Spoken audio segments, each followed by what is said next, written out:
After seeing my first movie in a theater, I became obsessed with the projected image and started experimenting.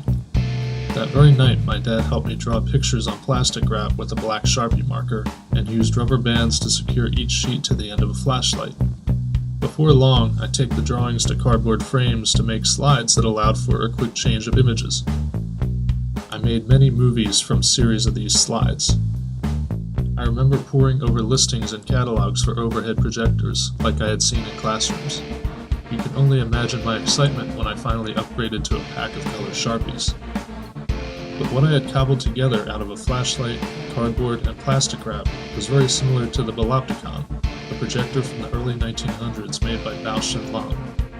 The Balopticon is all but forgotten, but it was essentially the father of the overhead projector. The device could project opaque objects such as text, specimen slides, and photographs on the wall. It achieved something we take for granted today, allowing a room full of people to see the same image for a long period of time. It required no special knowledge to operate and used a standard light bulb. The chamber holding the light bulb was insulated with asbestos, for added safety of course. The easy operation and electric light bulb set the Balopticon apart from the older and more common magic lantern, but this convenience came with a hefty price by comparison. Researching the Balopticon was no easy task. While listings for surviving devices on sites like eBay were common, there were very few mentions of the Balopticon in recent documents.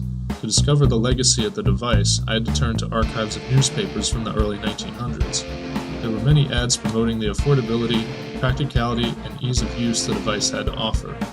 Editorials revealed that the most common use of the Balopticon was in the study of bacteria samples by doctors and universities, as well as in lectures. A book titled The Ohio Teacher reveals that the Balopticon was frequently used in our state, including exhibits held by Ohio State professors. The uses of the Balopticon were very mundane compared to the more often mentioned magic lantern, an invention from the 1800s that was used for entertainment purposes such as theater and visual effects.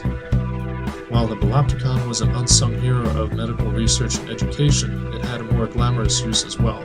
American culture illustrator and painter Norman Rockwell called the Balopticon an evil, habit-forming, lazy, and vicious machine, but admittedly relied on it to give his paintings the incredible detail he was famous for.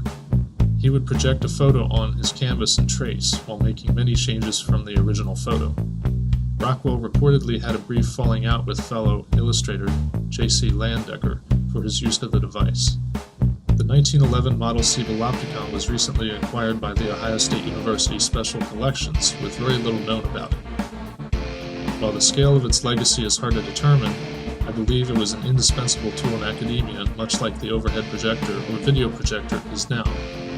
I'm certain that if I had been born in 1910, I would have longed for a Balopticon much like the one we have here today.